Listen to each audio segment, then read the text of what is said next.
Welcome. We're reading The Black Cat by Edgar Allan Poe. For the most wild, yet most homely narrative which I am about to pen, I neither expect nor solicit belief. Mad indeed would I be to expect it, in a case where my very senses reject their own evidence. Yet mad I am not, and very surely do I not dream. But tomorrow I die, and today I would unburden my soul. My immediate purpose is to place before the world, plainly, succinctly, and without comment, a series of mere household events. In their consequences, these events have terrified, have tortured, have destroyed me. Yet I will not attempt to expound them. To me, they have presented little but horror. To many, they will seem less terrible than Baroque's. Hereafter, perhaps, some intellect may be found which will reduce my phantasm to the commonplace, some intellect more calm, more logical, and far less excitable than my own, which will perceive in the circumstances I detail with awe nothing more than an ordinary succession of very natural causes and effects. From my infancy, I was noted for the docility and humanity of my disposition. My tenderness of heart was even so conspicuous as to make me the jest of my companions. I was especially fond of animals, and was indulged by my parents with a great variety of pets. With these I spent most of my time, and never was so happy as when feeding and caressing them. This peculiarity of character grew with my growth, and in my manhood I derived from it one of my principal sources of pleasure. To those who have cherished an affection for a faithful and sagacious dog, I need hardly be at the trouble of explaining the nature or intensity of the gratification thus derivable. There is something in the unselfish and self-sacrificing love of a brute which goes directly to the heart of him who has had frequent occasion to test the paltry friendship and gossamer fidelity of mere man. I married early and was happy to find in my wife a disposition not uncongenial with my own. Observing my partiality for domestic pets, she lost no opportunity of procuring those of the most agreeable kind. We had birds, goldfish, a fine dog, rabbits, a small monkey, and a cat. This latter was a remarkably large and beautiful animal, entirely black, and sagacious to an astonishing degree. In speaking of his intelligence, my wife, who at heart was not a little tinctured with superstition, made frequent allusion to the ancient popular notion which regarded all black cats as witches in disguise. Not that she was ever serious upon this point, and I mention the matter at all for no better reason than that it happens just now to be remembered. Pluto, this was the cat's name, was my favorite pet and playmate. I alone fed him, and he attended me wherever I went about the house. It was even with difficulty that I could prevent him from following me through the streets. Our friendship lasted in this manner for several years, during which my general temperament and character, through the instrumentality of the fiend intemperance, had, I blush to confess it, experienced a radical alteration for the worse. I grew day by day more moody, more irritable, more regardless of the feelings of others. I suffered myself to use intemperate language to my wife. At length, I even offered her personal violence. My pets, of course, were made to feel the change in my disposition. I not only neglected, but ill-used them. For Pluto, however, I still retained sufficient regard to restrain me from maltreating him, as I made no scruple of maltreating the rabbits, the monkey, or even the dog, when by accident or through affection they came in my way. But my disease grew upon me, for what disease is like alcohol? And at length even Pluto, who was now becoming old and consequently somewhat peevish, even Pluto began to experience the effects of my ill temper. One night, returning home, much intoxicated, from one of my haunts about town, I fancied that the cat avoided my presence. I seized him when, in his fright at my violence, he inflicted a slight wound upon my hand with his teeth. The fury of a demon instantly possessed me. I knew myself no longer. My original soul seemed, at once, to take its flight from my body, and a more than fiendish malevolence, gin-nurtured, thrilled every fiber of my frame. I took from my waistcoat pocket a penknife, opened it, grasped the poor beast by the throat, and deliberately cut one of its eyes from the socket. I blush, I burn, I shudder while I pin the damnable atrocity. When reason returned with the morning, when I had slept off the fumes of the night's debauch, I experienced a sentiment half of horror, half of remorse for the crime of which I had been guilty. But it was, at best, a feeble and equivocal feeling, and the soul remained untouched.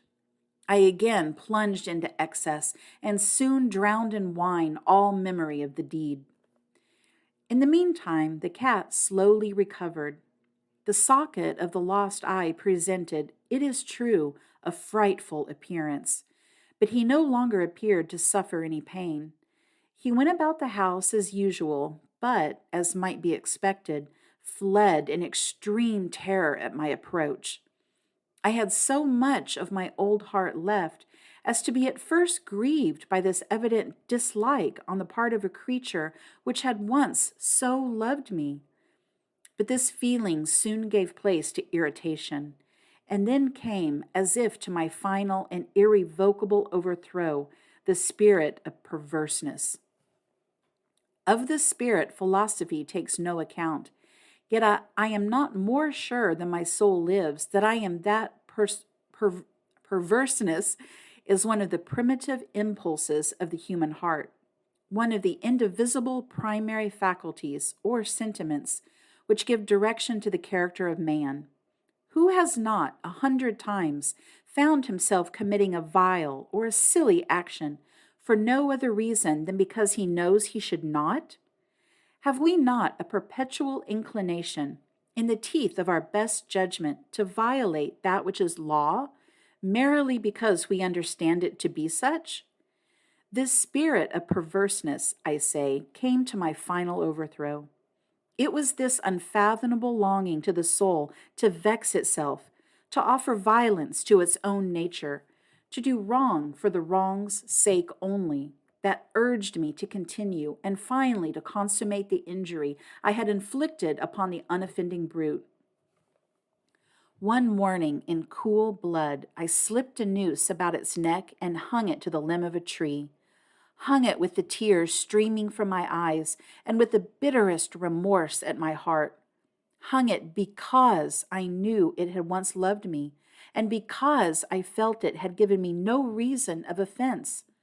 Hung it because I knew that in so doing I was committing a sin, a deadly sin, that would so jeopardize my immortal soul as to place it, if such a thing were possible, even beyond the reach of the infinite mercy of the most merciful and most terrible God. On the night of the day on which this cruel deed was done, I was aroused from sleep by the cry of fire. The curtains of my bed were in flames. The whole house was blazing. It was with great difficulty that my wife, a servant, and myself made our escape from the conflagration. The destruction was complete. My entire worldly wealth was swallowed up, and I resigned myself thenceforward to despair. I am above the weakness of seeking to establish a sequence of cause and effect between the disaster and the atrocity, but I am dealing a chain of facts and wish not to leave even a possible link imperfect. On the day succeeding the fire, I visited the ruins. The walls, with one exception, had fallen in. This exception was found in a compartment wall, not very thick, which stood about the middle of the house, and against which had rested the head of my bed. The plastering had here, in great measure, resisted the action of the fire, a fact which I attributed to its having been recently spread. About this wall, a dense crowd were collected, and many persons seemed to be examining a particular portion of it with very minute and eager attention.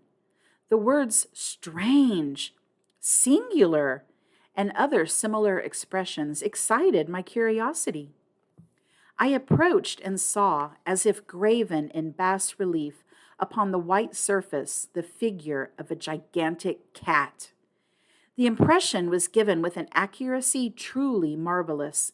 There was a rope about the animal's neck. When I first beheld this apparition, for I could scarcely regard it as less, my wonder and my terror were extreme. But at length reflection came to my aid. The cat, I remembered, had been hung in a garden adjacent to the house. Upon the alarm of fire, this garden had been immediately filled by the crowd, by some one of whom the animal must have been cut by the tree and thrown through an open window into my chamber. This had probably been done with the view of arousing me from sleep. The falling of other walls had compressed the victim of my cruelty into the substance of the freshly spread plaster, the lime of which, with the flames and the ammonia from the carcass, had then accomplished the portraiture as I saw it. Although I thus readily accounted to my reason, if not altogether to my conscience, for the startling fact just detailed, it did not the less fail to make a deep impression upon my fancy.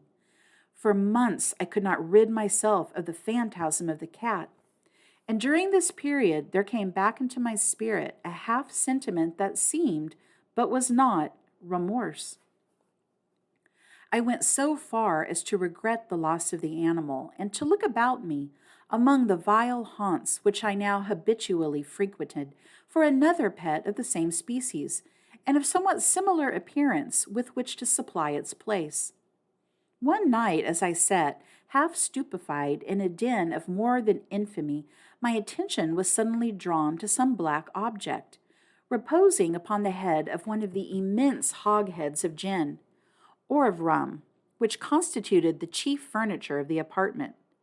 I had been looking steadily at the top of this hogshead for some minutes, and what now caused me surprise was the fact that I had not sooner perceived the object thereupon. I approached it and touched it with my hand.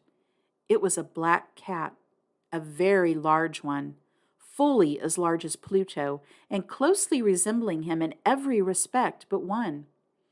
Pluto had not a white hair upon any portion of his body, but this cat had a large, although indefinite splotch of white covering nearly the whole region of the breast. Upon my touching him, he immediately arose, purred loudly, rubbed against my hand, and appeared delighted with my notice. This, then, was the very creature of which I was in search. I at once offered to purchase it of the landlord, but this person made no claim to it, knew nothing of it, had never seen it before. I continued my caresses, and when I prepared to go home, the animal evinced a disposition to accompany me. I permitted it to do so, occasionally stooping and patting it as I proceeded. When it reached the house, it domesticated itself at once and became immediately a great favorite with my wife. For my own part, I soon found a dislike to it arising within me. This was just the reverse of what I had anticipated, but I now know not how or why. Its evident fondness for myself rather disgusted and annoyed. By slow degrees, these feelings of disgust and annoyance rose into the bitterness of hatred.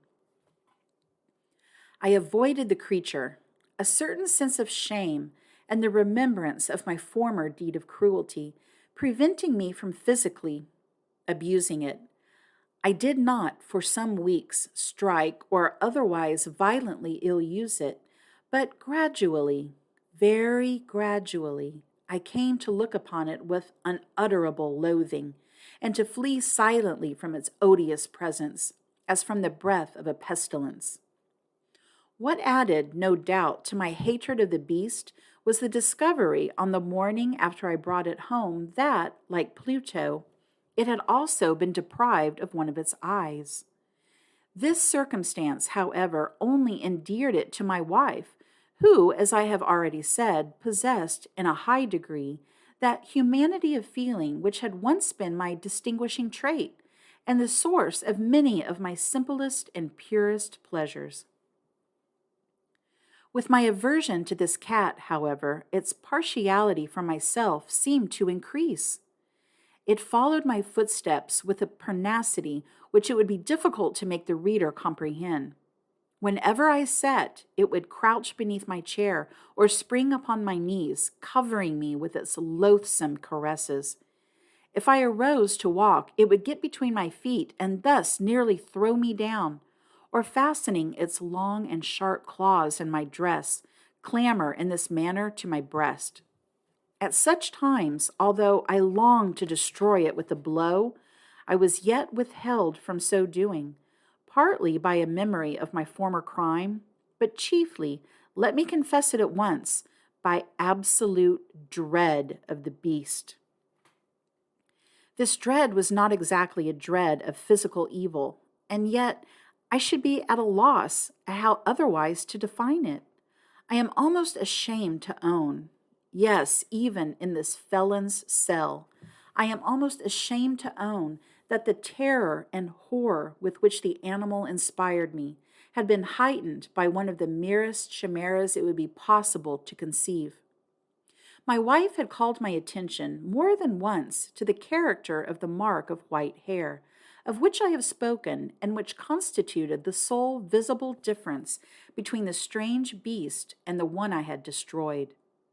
The reader will remember that this mark, although large, had been originally very indefinite, but by slow degrees, degrees nearly imperceptible, and which for a long time my reason struggled to reject as fanciful, it had at length assumed a rigorous distinctness of outline. It was now the representation of an object that I shudder to name, and for this, above all, I loathed and dreaded, and would have rid myself of the monster had I dared. It was now, I say, the image of a hideous, of a ghastly thing, of the gallows. Oh, mournful and terrible engine of horror and of crime, of agony and of death. And now was I indeed wretched beyond the wretchedness of mere humanity, and a brute beast whose fellow I had contemptuously destroyed, a brute beast to work out for me a man fashioned in the image of the high God, so much of insufferable woe. Alas, neither by day nor night knew I the blessing of rest any more. During the former, the creature left me no moment alone, and in the latter I started hourly from dreams of unutterable fear to find the hot breath of the thing upon my face, and its vast weight and incarnate nightmare that I had no power to shake off, incumbent internally upon my heart. Beneath the pressure of torments such as these, the feeble remnant of the good within me succumbed. Evil thoughts became my sole intimates, the dark and most evil of thoughts.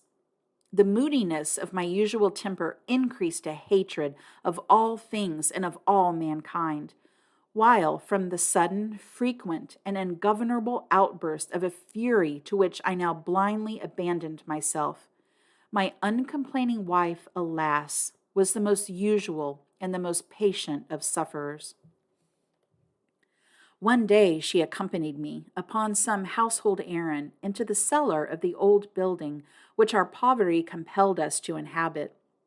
The cat followed me down the steep stairs, and nearly throwing me headlong, exasperated me to madness. Uplifting an axe, and forgetting in my wrath the childish dread which had hitherto stayed my hand, I aimed a blow at the animal which, of course, would have proved instantly fatal had it descended as I wished. But this blow was arrested by the hand of my wife. Goaded by the interference into a rage more than demoniacal, I withdrew my arm from her grasp and buried the axe in her brain. She fell dead upon the spot without a groan. This hideous murder accomplished, I set myself forthwith and with entire deliberation to the task of concealing the body. I knew that I could not remove it from the house, either by day or by night, without the risk of being observed by the neighbors. Many projects entered my mind.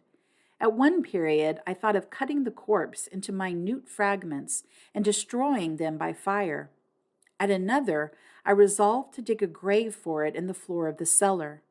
Again, I deliberated about casting it in the well in the yard, about packing it in a box as if merchandise with the usual arrangements, and so getting a porter to take it from the house.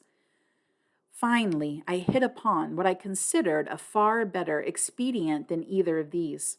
I determined to wall it up in the cellar, as the monks of the Middle Ages are recorded to have walled up their victims. For a purpose such as this cellar was well adapted. Its walls were loosely constructed and had lately been plastered throughout with a rough plaster, which the dampness of the atmosphere had prevented from hardening. Moreover, in one of the walls was a projection caused by a false chimney or fireplace that had been filled up and made to resemble the red of the cellar. I made no doubt that I could readily displace the bricks at this point, insert the corpse, and wall the whole up as before, so that no eye could detect anything suspicious. In this calculation I was not deceived. By means of a crowbar, I easily dislodged the bricks, and, having carefully deposited the body against the inner wall, I propped it in that position, while, with little trouble, I relaid the whole structure as it originally stood. Having procured mortar, sand, and hair with every possible precaution, I prepared a plaster which could not be distinguished from the old, and with this I very carefully went over the new brickwork. When I had finished, I felt satisfied that all was right. The wall did not present the slightest appearance of having been disturbed. The rubbish on the floor was picked up with the minutest care. I looked around triumphantly and said to myself, "Here, at least, then, my labor has not been in vain." My next step was to look for the beast which had been the cause of so much wretchedness, for I had, at length, firmly resolved to put it to death. Had I been able to meet with it at the moment, there could have been no doubt of its fate. But it appeared that the crafty animal had been alarmed at the violence of my previous anger, and forebore to present itself in my present mood. It is impossible to describe or to imagine the deep, the blissful sense of relief which the absence of the detested creature occasioned in my bosom. It did not make its appearance during the night, and thus, for one night at least, since its introduction into the house, I soundly and tranquilly slept. I slept, even with the burden of murder upon my soul. The second and the third day passed, and still my tormentor came not. Once again I breathed as a free man. The monster in terror had fled the premises forever. I should behold it no more. My happiness was supreme. The guilt of my dark deed disturbed me but little. Some few inquiries had been made, but these had been readily answered. Even a search had been instituted, but of course nothing was to be discovered. I looked upon my future felicity as secured. Upon the fourth day of the assassination, a party of the police came very unexpectedly into the house, and proceeded again to make rigorous investigation of the premises. Secure, however, in the inscrutability of my place of concealment, I felt no embarrassment whatever. The officers bade me accompany them in their search. They left no nook or corner unexplored. At length, for the third or fourth time, they descended into the cellar. I quivered not a muscle. My heart beat calmly as that of one who slumbers in innocence. I walked the cellar from end to end. I folded my arms upon my bosom and roamed easily to and fro. The police were thoroughly satisfied and prepared to depart. The glee at my heart was too strong to be restrained. I burned to say if but one word by way of triumph, and to render doubly sure their assurance of my guiltlessness. Gentlemen, I said at last, as the party ascended the steps, I delight to have allayed your suspicions. I wish you all health and a little more courtesy. By the by, gentlemen, this is a very well constructed house. In the rabid desire to say something easily, I scarcely knew what I muttered at all. I may say an excellently well constructed house. These walls. Are you going, gentlemen? These walls are solidly put together. And here, through the mere frenzy of bravado, I rapped heavily, with a cane which I held in my hand, upon that very portion of the brickwork behind which stood the corpse of the wife of my bosom. But may God shield and deliver me from the fangs of the arch-fiend.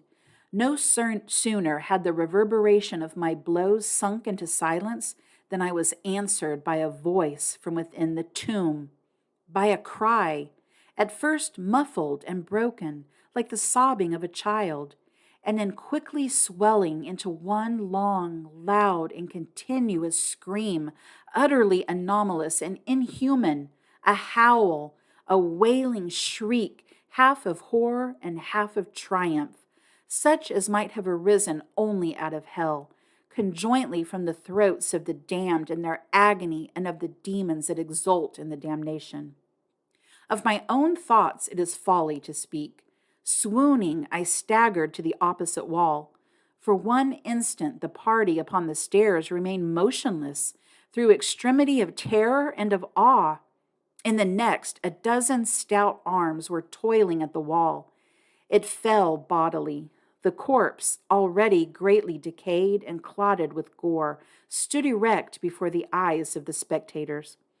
Upon its head, with red extended mouth and solitary eye of fire, sat the hideous beast whose craft had seduced me into murder and whose informing voice had consigned me to the hangman. I had walled the monster up within the tomb. The end. Thank you for joining me for that story. Joining me soon for other stories from Edgar Allan Poe. Thanks so much. Bye.